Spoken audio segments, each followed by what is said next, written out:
Do you guys remember the singer Blu Cantrell? Whatever happened to her? Oops. What happened? A lot of people are associating her disappearance with Jay-Z. A lot. Did you guys hear that story? I didn't even know she was even creeping around with Jay-Z. And it seemed like every time we turn a corner, Jay-Z is involved with another artist. Doesn't he know how to spread his wings very, very far? Anyway, I came across this video and it's telling the whole tale of Blu Cantrell's story and why she was pushed out of the music industry. And did you know her father was a basketball player? Some of you guys might even know who it is, and she does not like her father. Well, in this video, we go through it all. So I just want to say thank you all for your likes and your shares. I really appreciate that. And please continue to support the channel, all right?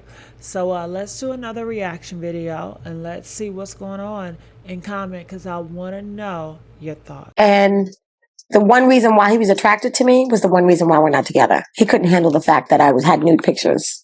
He couldn't handle the fact that I was a celebrity. He didn't like the fact that his friends all wanted me. What happened to R&B singer Blu Cantrell?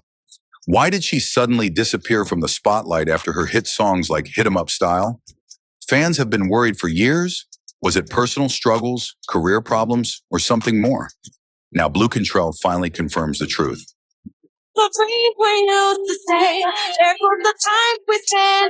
This is a story about a shady record contract, racy photos, and even rumors of a mental breakdown. And yes, we'll talk about what happened between her and Jay-Z. Let's find out what she revealed. I was short in the NBA. No, he's 6'4". My dad was 6'4". Born Tiffany Cobb in Rhode Island, she was given the nickname Blue because of her love for the color. Oh, is that your birth name? No, Blue's my nickname. My real name's Tiffany. That's a really pretty, your name is very catchy. Yeah. Blu Cantrell. And my mother gave me that name since I was young. Her mom, a jazz singer, raised Blue and her 5 siblings on her own. Blue once said her dad, a former NBA player, wasn't around much and left the family when she was young. I have a deadbeat dad, so he hasn't been around. He's a professional ball player. Doesn't really represent much in the From back in the day. From back in the day. I'm sure, but you won't have to keep that under the wraps. I shouldn't even have brought that up. Okay. At 17, Blue moved to New York to chase her dream of becoming a singer. She quickly realized it wasn't going to be easy. She worked many different jobs to pay the bills. At 18, she even posed for adult magazine photos to make money. Well, I did it, to pay my bills. A friend of mine who worked for the magazine convinced me to do it. It seemed like easy cash at the time, but these photos would come back to haunt her later. And the one reason why he was attracted to me was the one reason why we're not together. He couldn't handle the fact that I had nude pictures. He couldn't handle the fact that I was a celebrity. He didn't like the fact that his friends all wanted me. Using her childhood nickname and her grandmother's last name, Blue entered the music world as Blu Cantrell. She joined a girl group called 8th Avenue, formed by the famous producer Teddy Riley. But after the breakup of another group, Blackstreet, 8th Avenue split up too. In 2000, Blue's life took a tragic turn. Her sister was in a car accident and ended up in a coma in an Atlanta hospital. Blue moved to Atlanta to be closer to her sister. While her family hoped for her sister's recovery, Blue's life was about to change. One day while in a hotel lobby, Blue met a man who would change everything for her. She also ran into Usher, and these meetings led her to Christopher "Tricky" Stewart, the co-founder of Red Zone Entertainment. At the time, Tricky was riding high after producing Maya's hit song, Case of the X. Impressed by Blue's voice, Tricky asked her to sing background vocals for well-known artists like Faith Evans, Puff Daddy, and Aaron Hall. He even invited Blue to stay at his home in Atlanta. But as Blue's career began to rise, things weren't always smooth. She faced challenges in the music industry, including a controversial record contract, and her racy photos from her past started to affect her image. Later, Blu faced mental health struggles, and rumors started swirling about what really went wrong.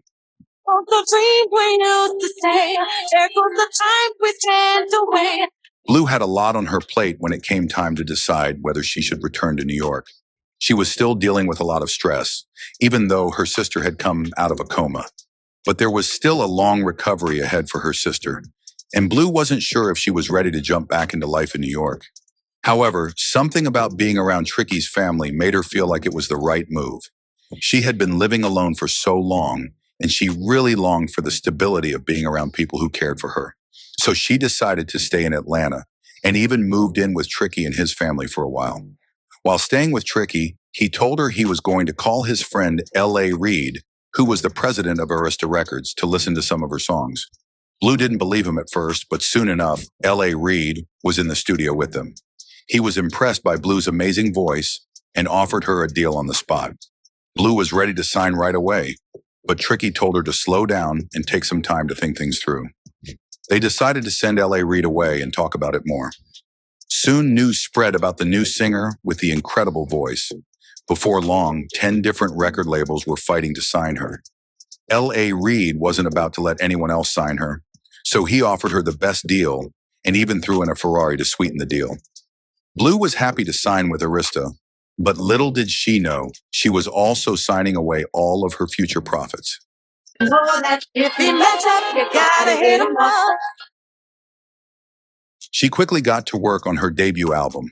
One of the first songs she recorded was Hit 'Em Up Style, which was written and produced by Dallas Austin. Blu also traveled to Indianapolis to work with legendary producers Jimmy Jam and Terry Lewis. She walked into their big studio, and as a pianist played, she began singing a melody. The song she worked on was called I'll Find a Way. In an interview, Blu shared that the song was full of emotion because she was dealing with her sister's health issues and a bad relationship at the time. Hit 'Em Up Style was released in April 2001 and became an instant hit. It reached number 2 on the Billboard Hot 100.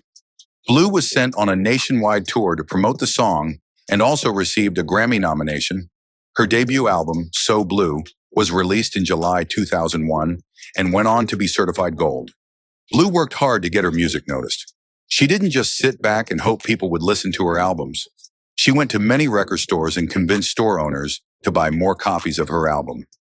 By building good relationships with these owners, she helped her album go platinum.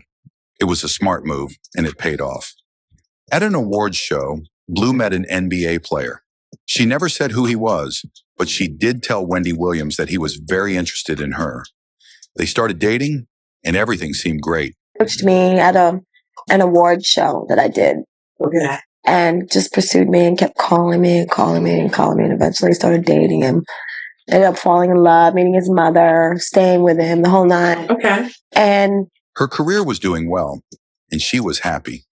But then things took an unexpected turn. In May 2002, some old photos of Blu from Blacktail magazine were found. Blu handled the situation with grace. She told the Atlanta Journal-Constitution, AJC, that she would even sign one of those photos if someone wanted it. She also told The Guardian that the pictures kept her name in the news, so she wasn't too upset about them. In fact, Blu made a deal to pose for Playboy magazine, which earned her a $1 million payout. She was also invited to perform at the Playboy Mansion, but not everyone was happy with the photos. A British radio station, Radio 1, briefly banned her music. Sadly, the pictures also ended her relationship with the NBA player. They decided to break up in 2003. And the one reason why he was attracted to me was the one reason why we're not together. He couldn't handle the fact that had nude pictures. He couldn't handle the fact that I was a celebrity. He didn't like the fact that his friends all wanted me. Later that year, Blu released her second album, Bittersweet. It did really well, reaching number 7 on the Billboard charts and performing well internationally. It also earned her another Grammy nomination. But more rumors started to swirl around Blu's personal life, especially concerning her and rapper Jay-Z. Even though Jay-Z was dating Beyoncé, people thought there was something more between him and Blu. Blu, however, always said they were just friends. In an interview with Wendy Williams, Blu admitted that she had a crush on Jay-Z. She said she was open to giving him a chance if the opportunity came up. "I have a big crush on him," Blu said, "and I wouldn't turn him down." But even though there was a crush, Blu was careful and selective about who she dated. But we would talk more on that shortly. I got the telephone call, and it was Blu herself who wanted me to do this interview. Very big Blu. Oh, no problem. Cheers. Cheers, honey. Then things got even stranger. people began to notice that Beyoncé's song Baby Boy sounded a lot like Blue's song Breathe. Blue thought that Beyoncé was hinting at her in the lyrics of Baby Boy, especially the line, "Let me breathe." It seemed like the two might be using their music to send messages to each other. Breathe became a hit. But there was something interesting about it. Beyoncé's song Me, Myself, and I came out after Blue's, and people noticed the song sounded similar. They both even had the same part in the hook. Some people thought Beyoncé copied Blue, but Blue told Contact Music that she was a fan of Beyoncé and wasn't worried. She believed that if Beyoncé was talented, she shouldn't have to copy anyone. Then Blue released a music video promo for her song. And right after, Beyoncé and Jay-Z released their music video for '03 Bonnie and Clyde. All I need in this life is sin. It's me and my girlfriend. Me and my girlfriend. It looked very similar to Blue's promo. Was this a coincidence? Blue thought it was strange and jokingly told The Guardian that maybe they should have a live singing battle, but she didn't actually want to do that. If you really want to go down the wormhole, Beyoncé whispers in the song Signs, I was in love with a Sagittarius. I've been hurt by a Pisces. And would you believe me if I told you that Jay-Z is a Sagittarius and Blue is a Pisces? Maybe she's trying to do it to get press, but I want to make her understand. If she goes there with me, it's the wrong move, Blue warned at the time. She needs to understand what she's doing and what she's getting into. I'm a master at singing. The coincidences continued when Blue collaborated with Sean Paul on Breathe, only for Beyoncé to release Baby Boy, featuring Sean Paul shortly after. At the time, Blue was fuming, and she even went as far as to label Beyoncé a copycat. When asked about the two songs, Blue said, Beyoncé is talented and beautiful, and I'm a fan. But she has a song out which is very similar to mine. She uses words which are in the hook of my song, and if she's that talented, she shouldn't have to copy someone else. Her song Baby Boy has the exact word breathe in the hook. She's ripping me off, but there is no animosity because I'm a very positive person. However, I'm a little disappointed because she is established and didn't have to do that. But she won't get away with plagiarizing me because I'm a #1 artist. Blue's anger increased because Beyoncé chose to use Sean Paul in her song, and she reckoned his presence was a direct dig at her because she'd been linked to Beyoncé's beau and sometime collaborator Jay-Z. She added, now she is doing a song with Sean Paul because I'm linked with Sean Paul, so I don't know what her intentions are. I'm not tit for tat like that. I don't waste my time sitting around trying to think about what Beyoncé is thinking. Blue believed that if Beyoncé had issues with her partner, she should address them directly instead of targeting another woman. In any case, a lot of strange things happened in Blue's life after she publicly called out Beyoncé. Behind the scenes, Blue had her own love story. While working with Puff Daddy, she met a producer named Tony De Niro. He appeared as her love interest in Blue's music video for Make Me Wanna Scream.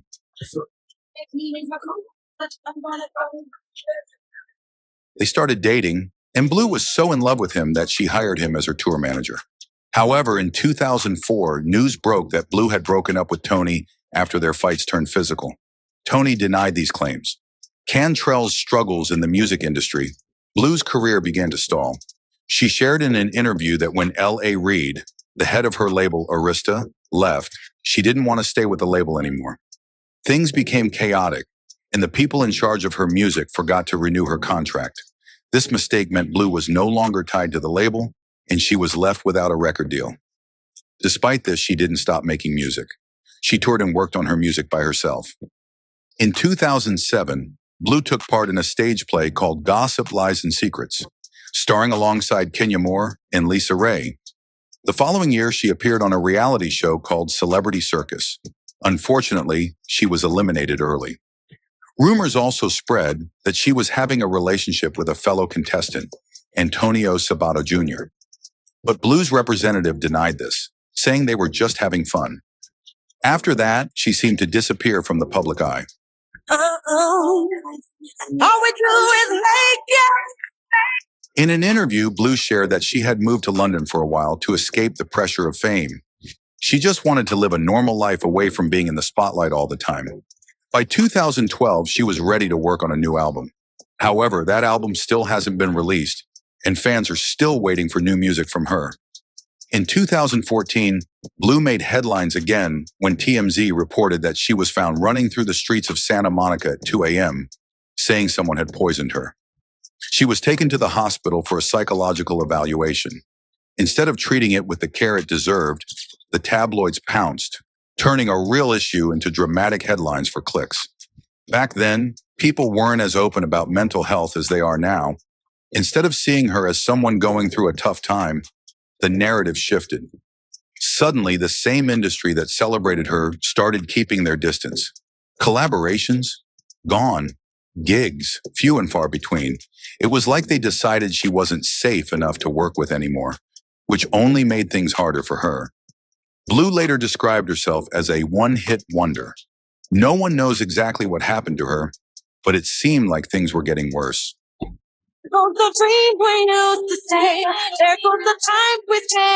Looking back at her career, Blu has expressed regret about the decision she made. She said that when she first joined the music business, she didn't understand how artists often get taken advantage of. She explained that her record label advised her to hire a lawyer, but it turned out that the lawyer worked for the label too. This was a problem because the lawyer didn't have her best interests in mind. She also said that the label took credit for much of her music, leaving her without the money she deserved. Despite all this, she never saw a dime from her time at Arista. It was only then that she realized that she hadn't made nearly as much money as she should have during her time at the label. Speaking to You Know I Got Soul about what she would have done differently, she said she wishes she'd have been more educated on the music business before she signed that Arista contract. I would have got my lawyer because that lawyer ended up representing them, which was a conflict of interest, so they were all working together to basically take what was mine, she claimed. Nobody really knows the whole truth but me and them, but I was really taken advantage of. Blu's story is a prime example of how things can go south. Those big promises from record labels? Yeah, they usually come with a catch, and no one warns you until you're already stuck. For fans, it's tough to imagine that the artists they love, pouring their hearts into music, aren't even getting their fair share. Blu's deal wasn't just a bad move. It was a full-on lesson in how the system works against its own talent. One other issue Blu faced was her photo shoot for Teal magazine. She admitted that it hurt her career because people judged her more harshly as a woman in the entertainment industry. But Blu didn't just give up. She leaned on her close circle and worked on getting back on her feet. She made some attempts to return to the music scene and did a few performances here and there. Still, the shadow of all that media scrutiny followed her, making it tough to fully reclaim her spot. Fans, though, it seemed never turned their backs. They saw her for who she was, a talented artist who deserved compassion, not judgment. Over time, her story has become a bit of a wake-up call for the entertainment world about how badly it handles stars dealing with mental health. Nowadays, with people finally getting that mental health matters, Blu's journey feels even more important. She went through it at a time when the world wasn't exactly kind about these things, and her story is now part of the bigger conversation about how the industry needs to do better for the people it puts in the spotlight. In March 2020, just before the world went into lockdown, Blu performed in London. Fans were shocked by her appearance since she doesn't update her social media very often. People started to wonder about her mental health after seeing her on stage.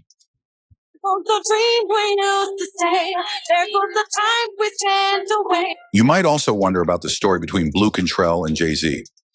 Well, Jay-Z was allegedly dating two women at the same time. Around the same time he reportedly started seeing Beyoncé, he was also linked to pop singer Blu Cantrell. People close to the situation believe this love triangle may have led to some major drama.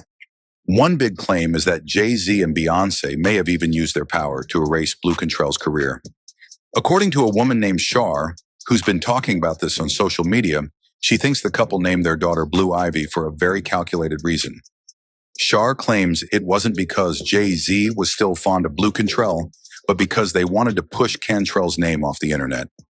Anytime someone Googles Blue, Jay-Z and Beyoncé's daughter, Blue Ivy, pops up instead of the singer. Shar strongly believes this was all part of a plan to make Blu Cantrell disappear from public memory. Jaguar Wright, a former backup singer for Jay-Z, agrees with this theory. She blames Jay-Z and Beyoncé for Blu Cantrell's downfall. Jaguar says that Cantrell's career started to fall apart after her brief relationship with Jay-Z.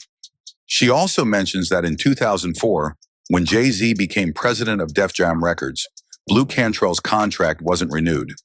Some people think this wasn't a coincidence. Before all the drama, Jay-Z and Blu Cantrell had a fun relationship.